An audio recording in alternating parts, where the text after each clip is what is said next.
Good evening and welcome to Poland Daily. I'm Nicholas Richardson and this is the news.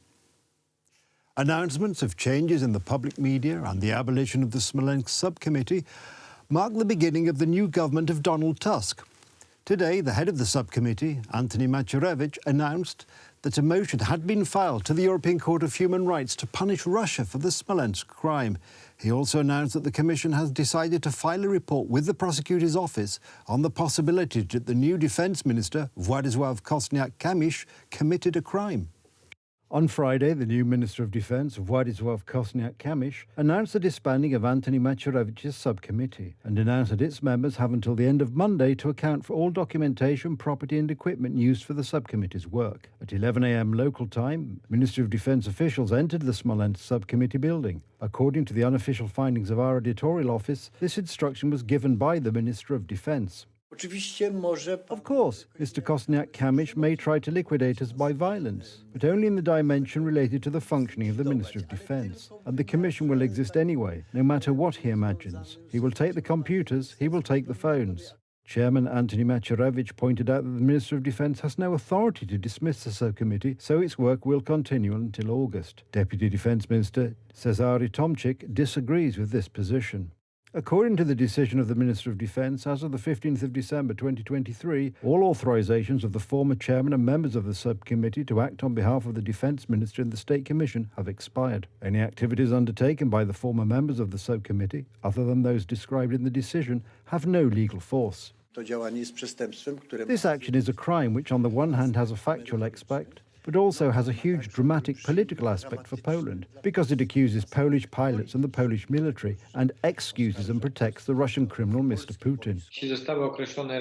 The defence minister would have done better if this commission had actually functioned until August. We would then have avoided any legal controversy, while outside the legal side of the matter the important thing remains, namely how the Smolensk crash happened.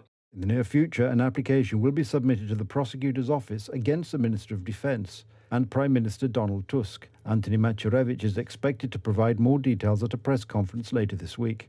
Prime Minister Donald Tusk too, but mainly the reference point is Mr. Kosiniak-Kamysz, because he is the one who takes responsibility, unless he reveals to the public that he is only a tool, that he is only an intermediary, and that he was actually forced to do it by Mr. Donald Tusk, which is possible, but the conclusion will be primarily about Mr. Kosiniak-Kamysz. This is not the first such decision by the new government. In November, members of a commission to investigate Russian influence on Poland's security were dismissed. The commission's report recommended that Donald Tusk, Jacek Cichocki, Bogdan Klich, Tomasz Siemionak, Bartłomiej Sienkiewicz should not be entrusted with public positions responsible for state security. In a strange twist of fate, the fate of the Russian Commission also befell the Smolensk subcommittee. This decision is written until a whole string of decisions form a bright light sent toward Moscow. Such a part of this string of decisions is an outright dismissal, that is, in principle, the destruction or pacification of the Commission to investigate Russian influence in Poland. It is worth noting that the ruling coalition does not intend to stop at abolishing the Commission, and that changes are also expected to hit the public media. The new government intends to abolish the National Media Council. On Thursday, the Constitutional Court issued a safeguard to block the changes to Polish television. Meanwhile, the parliamentary majority takes a position that the composition of the Constitutional Court is flawed, and therefore it could not issue such a ruling. I cannot imagine that in a civilized state under the rule of law, a resolution undermining the functioning of the Constitutional Court would be passed. If an organ of the state, citing this resolution, took any action, we would be dealing with a coup d'etat.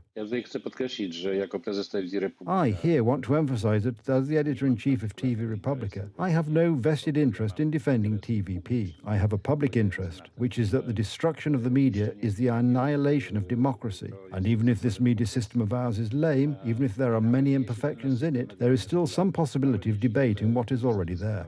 Interestingly, the daily Rzeczpospolita reports that changes in the public media may take place before Christmas. However, the Constitutional Court will not consider the legislation allowing the liquidation of public media companies until the 16th of January next year. This afternoon, hauliers resumed their protest on National Road 12 in front of the border crossing with Ukraine at Dorohusk. It is expected to last until the 8th of March. Last week, the demonstration was disbanded by the head of the municipality, Wojciech Sawa, and the hauliers filed another application for a new demonstration, which the head of the municipality also banned. However, the district court in Lublin overturned that decision.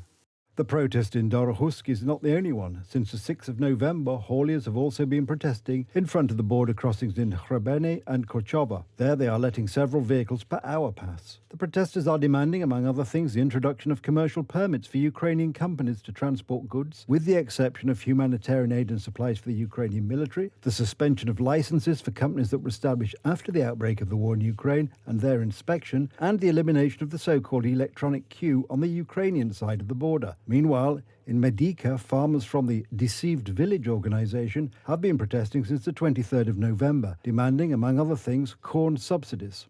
Exit poll results of the early parliamentary elections show a victory for the Alexander Vučić Serbia Can't Stop list from the ruling Serbian Progressive Party, which won 46.6% of the vote. The opposition centre-left alliance accused the ruling party of election rigging.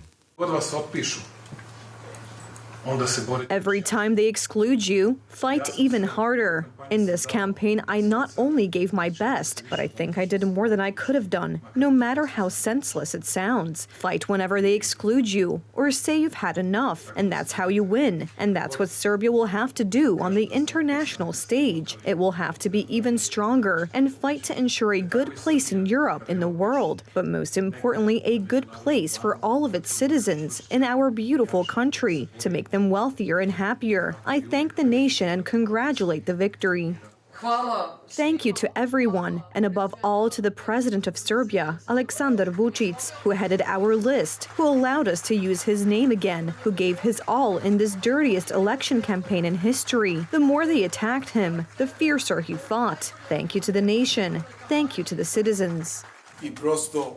What happened today throughout Serbia cannot be something we can accept as the result of democratic and fair elections. Bringing people who do not live in Belgrade to vote in Belgrade is something we cannot accept, and we will fight with all democratic means against the theft of votes that occurred today in Belgrade and throughout Serbia. We expected such results. There are no surprises. So what's there to comment on? I expect that as a nation we will finally become wiser and start moving in a better direction so that we can create a country where the law will be respected. Yesterday's results showed that the Serbian Progressive Party not only reaffirmed its political strength, but also strengthened it by winning at all levels, with 11 years in power and a very turbulent political year. The Kosovo issue, the non-implementation of sanctions on Russia, and major internal problems, the consequences of two tragedies, the mass shootings in Belgrade in early May. Serbia against violence, even if it expressed some dissatisfaction with the election results, actually got a good result. For the first time under Serbian President Aleksandar Vučić, the opposition won more than 20% of the vote. This is the best result of the pro-European list since 2008. In second place was the coalition Serbia Against Violence with 20%, or 63 seats. Third place went to the Socialist Party of Serbia's current head of diplomacy, Ivica Dačić, with almost 7% support, or 19 seats. Dr. Branimir Nestorović's list, We Voice from the People, also enters parliament, gaining 4.8% of the vote, or 13 seats. Of the minority list, the Alliance of Hungarians of Vojvodina is expected to have 6 seats, the coalition of the Justice and Reconciliation Party and the Democratic Union of Croats in Vojvodina, 3 seats, the Democratic Action Party, 2 seats, and the Shaib Kamberi list and the Russian Party, 1 seat each. Some 6.5 million citizens with active voting rights were able to elect members of the unicameral parliament and members of local governments in 65 local government units. The turnout was more than 55%. That's the news. Thank you for watching. Stay with us for the weather, Poland Daily Business, and more programmes. But from me, it's have a good night and a better tomorrow.